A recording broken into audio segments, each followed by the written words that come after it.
Allahu Akbar, Allahu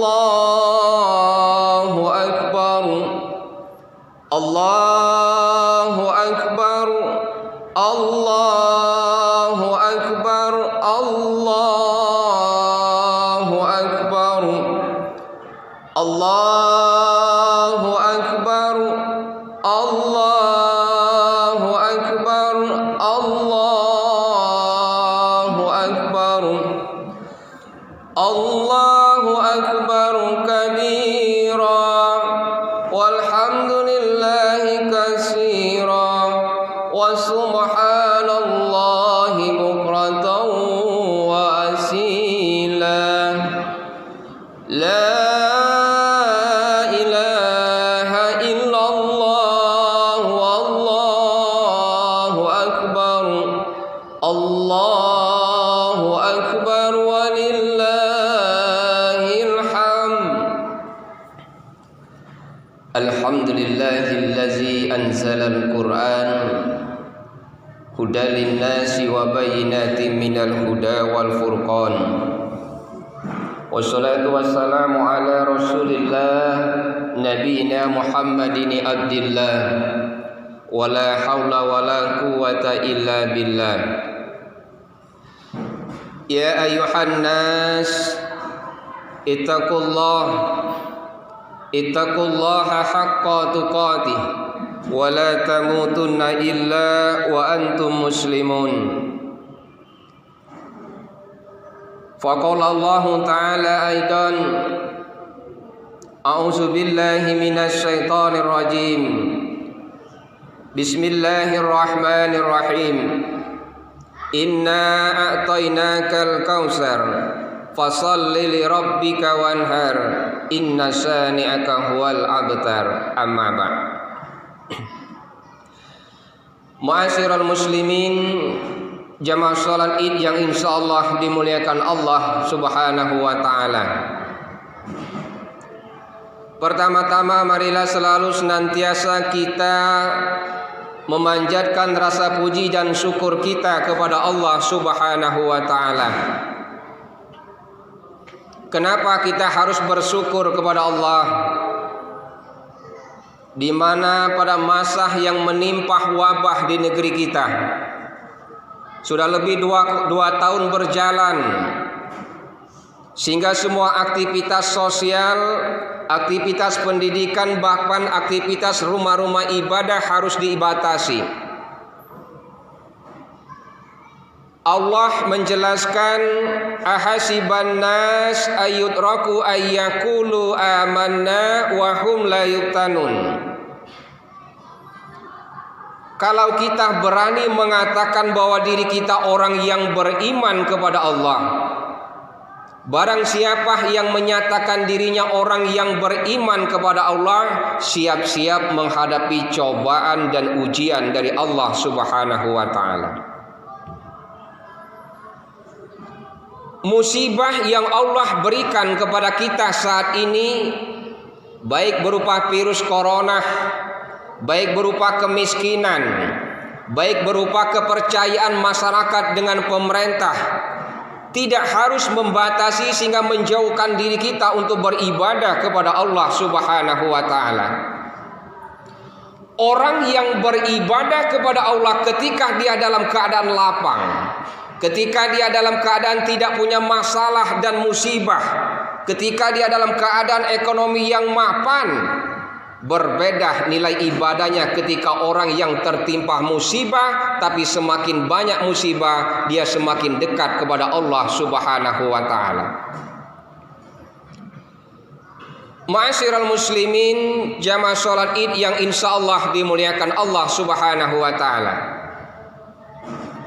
Oleh karena itu, semakin banyak musibah yang Allah berikan, tetap kita sebagai seorang muslim harus bersyukur kepada Allah untuk meningkatkan rasa iman dan takwa kita kepada Allah Subhanahu wa taala.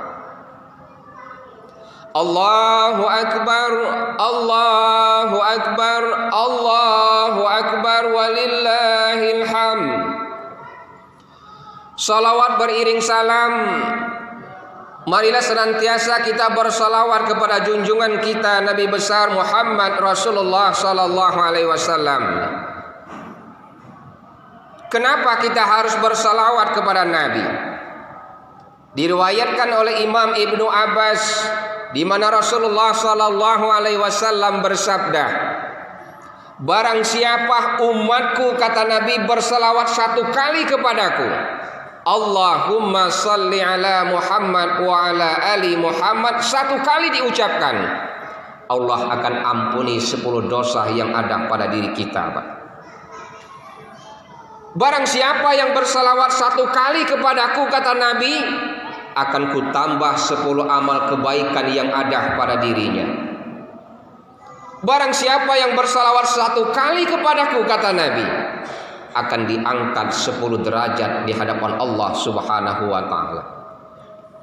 Oleh karena itu, kita sebagai umat Muhammad di akhir zaman, marilah senantiasa kita bersalawat dan mengikuti apa yang diajarkan oleh Rasulullah, mengikuti semua yang diperintahkan dan menjauhi segala apa yang dilarang oleh Rasulullah sallallahu alaihi wasallam. Ma'asyiral muslimin, jamaah salat Id yang insyaallah dimuliakan Allah. Hari ini adalah hari ke-10 Zulhijjah, lebih kurang 430 tahun yang lalu, lebih kurang 4.300 tahun yang lalu, Allah mengajarkan dan menguji seorang hamba yang sangat tekun dan beribadah kepada Allah, yang kita kenal dengan Nabi Allah Ibrahim dan Ismail alaihissalam. Kalau kita baca sejarah, jarak antara Nabi Adam dengan Nabi Nuh itu 1000 tahun, Pak. Jarak Nabi Nuh dengan Nabi Ibrahim 1000 tahun. Jarak Nabi Ibrahim dengan Nabi Musa 750 tahun. Jarak Nabi Musa dengan Nabi Isa 1500 tahun. Jarak Nabi Isa dengan Nabi Muhammad dilahirkan 600 tahun. Nabi Muhammad dilahirkan sampai hari ini 2021 Masehi, dikurang dengan kelahiran Nabi Muhammad 571 Masehi, lebih kurang 1450 tahun. Artinya dunia kita ini sudah tua. Jarak Nabi Adam dengan Nabi Nuh alaihissalam 1000 tahun. Jarak Nabi Nuh dengan Nabi Ibrahim 1000 tahun. Jarak Nabi Ibrahim dengan Nabi Musa 750 tahun. Jarak Nabi Musa dengan Nabi Isa 1500 tahun. Dan Nabi Isa dengan Nabi Muhammad 600 tahun. Nabi Muhammad sampai hari ini 1450 tahun. Usia dunia kita menurut pakar ilmu para sejarah Islam lebih kurang 6.300 tahun sampai hari ini. Artinya peristiwa yang melanda yang diajarkan oleh Allah menguji hambanya yang tekun beribadah kepada Nabi Allah Ibrahim dan Ismail 4.300 tahun yang lalu. Allah berfirman dalam surat Al-Kautsar, A'udzu billahi minasyaitonir rajim. Bismillahirrahmanirrahim. Inna a'tainakal kautsar. Sungguh telah banyak nikmat yang Allah berikan kepada Muhammad dalam tafsir.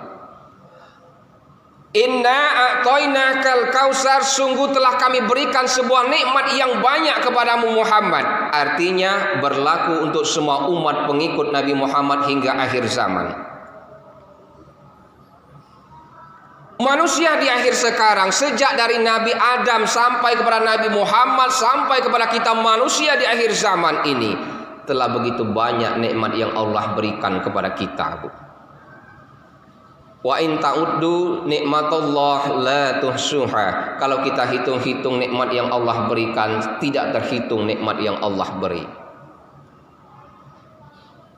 Artinya kenapa? Kalau begitu banyak nikmat yang Allah berikan kepada kita, ashkuruni ashkurkum washkuruli wala takfurun. Bersyukurlah kalian kepadaku, kata Allah, dan jangan kalian kufur kepadaku. Orang yang tekun beribadah, semakin banyak cobaan dan ujian yang Allah berikan, dia semakin dekat. Semakin banyak cobaan dan ujian yang Allah berikan, dia semakin rindu dan cinta kepada Allah. Semakin banyak cobaan dan ujian yang Allah berikan, semakin dekat dia mendekatkan diri kepada Allah Subhanahu wa ta'ala. Ini artinya apa? Hakikat Idul Adha atau hakikat hari raya berkorban, pertama, membuang sifat-sifat kikir yang ada pada diri manusia. Hakikat berkorban adalah membuang sifat sombong yang ada pada manusia. Kita ini, Pak, kalau kita lihat, karena banyak nikmat yang Allah berikan kepada kita, dicontohkan oleh Nabi Allah Ibrahim alaihissalam. Nabi Ibrahim itu di akhir sejarah terkenal sebagai seorang Nabi Allah yang kaya. Kekayaannya memiliki 12.000 hewan ternak. Tapi Nabi Allah Ibrahim tidak dikaruniai seorang anak oleh Allah Subhanahu wa ta'ala pada usia lebih kurang 80 tahun. Coba kita bertanya dalam jiwa dan hati kita. Di zaman sekarang ini, adakah seorang pengembala, seorang petani yang memiliki kekayaan hewan ternak sampai mencapai 12.000 ekor?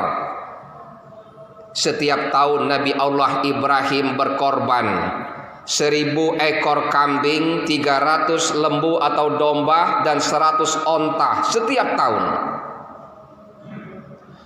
Kalau kita melihat ajaran persejarah yang diajarkan oleh Nabi Allah Ibrahim, setiap tahun 1.000 kambing dia berkorban, 300 domba dia berkorban, 1.100 onta dia berkorban.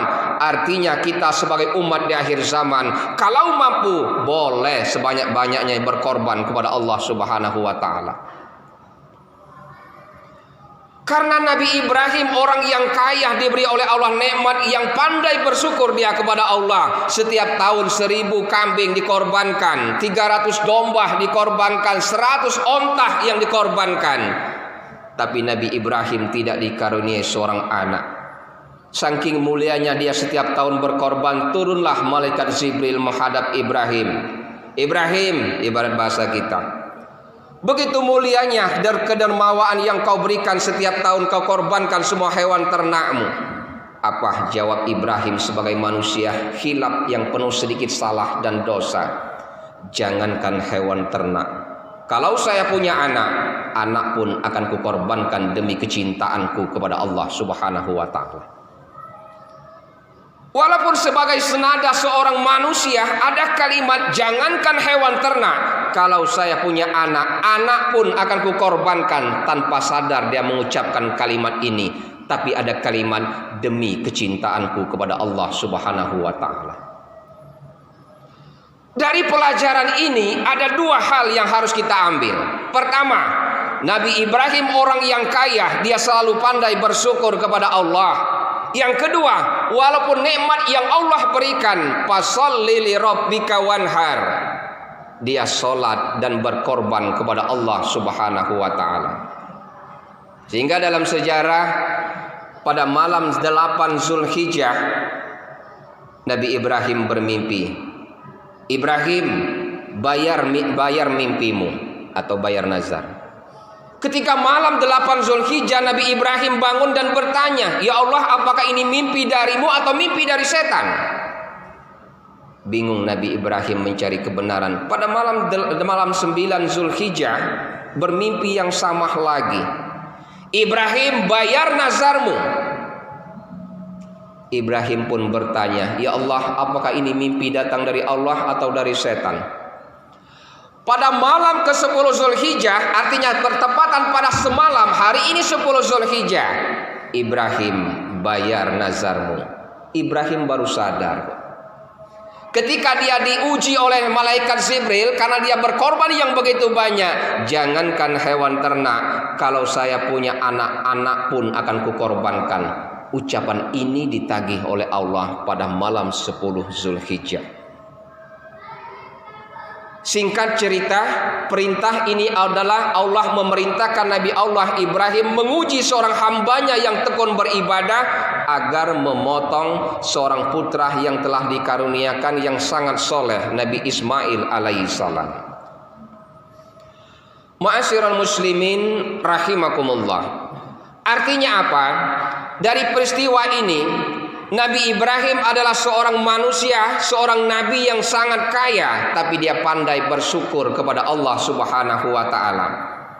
Nabi Ibrahim sebagai seorang nabi, orang yang kaya, dikaruniai seorang anak yang soleh, Nabi Ismail alaihissalam. Ketika dia diperintahkan oleh Allah, timbul rasa ketakwaan dan kecintaannya kepada Allah. Semua dia tinggalkan untuk memenuhi panggilan Allah, walaupun sekaligus harus diperintahkan memotong seorang anak yang dilahirkan atau dicintainya. Nah, peristiwa ini apa hubungannya dengan kita manusia di akhir zaman ini? Artinya kita sebagai manusia di akhir zaman harus pandai bersyukur. Apakah dia seorang pejabat, apakah dia seorang gubernur, apakah dia orang yang kaya, apakah dia seorang anggota dewan, atau dia orang yang penuh harta. Ketika perintah itu diperintahkan untuk berkorban, rasa cinta itu timbul tidakkah pada diri kita, Pak? Ketika kita dituntut untuk berkorban, apakah rasa cinta itu tumbuh pada diri kita untuk berkorban demi kecintaan kita kepada Allah? Ini yang diajarkan oleh Nabi Allah Ibrahim alaihissalam. Makanya hakikat berkorban itu adalah untuk membuang sifat kikir dan sombong yang ada pada diri kita. Sehingga Allah ingatkan dalam surat Al-Kautsar, "Inna a'tainakal kautsar." Sungguh begitu banyak nikmat yang telah Allah berikan kepada kita. Kalau nikmat yang telah banyak diberikan oleh Allah kepada kita, maka ayat ini disambung dengan kalimat fasholli li rabbika wanhar. Dirikanlah salat karena kecintaan dan kemurnianmu kepada Allah, dan berkorbanlah kepada Allah Subhanahu wa taala. Pertanyaannya bagaimana? Apakah orang yang kaya wajib berkorban? Apakah orang yang sangat miskin pun wajib berkorban? Kalau kita mendekatkan diri dan merasa kita orang yang beriman kepada Allah, harus kita keluarkan. Kenapa? Berkorban membuang sifat hewan yang ada pada manusia. Manusia ini, Pak, tidak pernah pandai bersyukur, kata Nabi. Diberi satu sawah ladang, minta sawah ladang yang kedua. Diberi sawah ladang emas yang kedua, minta sawah ladang emas yang ketiga. Sampai manusia itu hatta zultumul makabir, baru dia sadar, Bu. Peristiwa yang diajarkan oleh Nabi Allah Ibrahim ini untuk membuang sifat kikir dan sifat sombong yang ada pada manusia. Mari kita bertanya. Ijtihad para ulama mensepakati umat di akhir zaman boleh berkorban 1 ekor sapi 7 orang, 1 ekor kambing 1 orang. Itu ijtihad para ulama. Kalau kita mengikuti Nabi Allah Ibrahim, tidak tercontoh kita, Pak. Artinya apa? Membuang sifat sombong yang ada pada diri kita. Kita ini kan kadang-kadang sering melupakan dan melalaikan untuk bersyukur. 1 ekor kambing saja kita tidak mau dan cinta kepada Allah untuk berkorban. Padahal kalau kita hitung rupiah hari ini, 1 ekor kambing itu 2,5 juta sampai 3 juta. Kita beli HP 1.800.000 mampu, setahun 2 kali ganti. Bagi yang pencinta rokok, 1 hari merokok menghabiskan 1 bungkus 20.000, kali sebulan 600.000. Kali 1 tahun 7.200.000. Kalau kita berkorban kecintaannya kita kepada Allah, sudah dapat 2 ekor kambing. Kita baca di dalam sejarah media di akhir-akhir sekarang, sedih dan memilukan dan menampar jiwa kita sebagai seorang muslim. Di Pulau Jawa ada seorang ibu yang kerjanya setiap hari mungkin jauh dari kita. Setiap hari kerjaannya sebagai seorang pemulung. Sebagian dari rezeki pemulung ditabungkannya di akhir hari raya Idul Kurban ini, dia menemui panitia masjid. Hasil tabungannya dari pemulung diberikan kepada panitia masjid untuk ikut berkorban. Coba kita bayangkan, Pak. Seorang pemulung, seorang ibu yang menyisihkan sebagian rezekinya dari hasil memulung, dia niatkan kecintaannya kepada Allah untuk berkorban. Bagaimana kalau hal itu terjadi di kampung kita? Seorang pemulung yang menginfakkan atau memberikan kepercayaannya kepada masjid amal ini untuk berkorban, sedangkan di lingkungan kita ini anggota dewan banyak, kepala dinas banyak, kepala badan banyak, tak berkepala pun banyak, tapi tidak ada satupun orang yang berkorban. Malu dan memalukan jiwa kita sebagai seorang muslim, Pak. Ma'asyiral muslimin, jamaah salat Id yang insyaallah dimuliakan Allah Subhanahu wa taala. Allahu akbar, Allahu akbar, Allahu akbar, walillahil hamd. Itu yang pertama. Yang kedua, kenapa kita harus bersyukur kepada Allah? Karena nilai-nilai syukur inilah yang akan menumbuhkan ketaatan cinta kita kepada Allah. Makanya kata Imam Ali karamallahu wajhah, kalau orang beribadah kepada Allah hanya mengharap surganya Allah, tidak bernilai ibadah di hadapan Allah. Kalau orang yang beribadah kepada Allah karena takut dengan nerakanya Allah, tidak bernilai ibadah di hadapan Allah. Tapi karena orang beribadah kepada Allah karena dia bersyukur kepada Allah dan cinta kepada Allah, itulah orang yang benar-benar beribadah kepada Allah Subhanahu wa taala. Orang yang beribadah karena takut dengan nerakanya Allah, ibadahnya nol.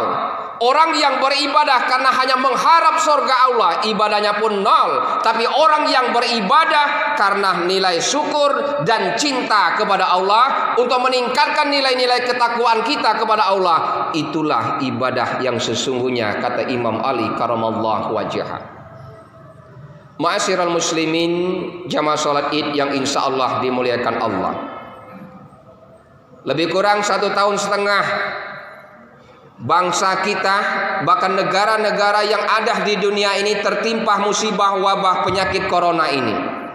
Kita sebagai orang Islam yang semakin hari semakin ditempah dan diuji oleh Allah, semakin banyak cobaan dan ujian, maka kualitas nilai-nilai keimanan kita harus bertingkat kepada Allah Subhanahu wa taala. Orang yang beribadah kepada Allah, semakin banyak cobaan dan ujian yang Allah berikan, tapi dia semakin dekat kepada Allah. Nilai ibadahnya berbeda dengan orang yang tidak pernah cobaan dan ujian tapi dia beribadah. Ma'asyiral muslimin rahimakumullah. Oleh karena itu, marilah kita senantiasa meningkatkan rasa iman dan takwa kita kepada Allah. Momentum hari raya Idul Korban ini kita jadikan mulai hari ini sampai pada tahun-tahun berikutnya, mari kita menyisihkan sebagian rezeki kita, berniat untuk berkorban demi kecintaan kita kepada Allah Subhanahu wa taala. Kemudian dengan begitu banyak musibah yang kita alami hingga saat ini, jangan membuat diri kita untuk senantiasa meninggalkan kita beribadah kepada Allah. Walaupun masa pandemi, aturan pemerintah kita untuk wilayah yang zona merah maupun zona oranye mungkin ditiadakan untuk beribadah kepada Allah, asalkan kita mampu menjaga prokes kesehatan, memakai masker, menjaga jarak, dan senantiasa menjaga kebersihan di lingkungan kita. Insya Allah semua ujian yang Allah berikan itu tiada lain hanya untuk meningkatkan rasa iman dan takwa kita kepada Allah Subhanahu wa taala. Musibah-musibah corona yang Allah berikan ini, haruslah kita bertanya kepada jiwa kita. Tidak usah kita menyalahkan pejabat, tidak usah kita menyalahkan pemerintah, tidak usah kita menyalahkan siapapun.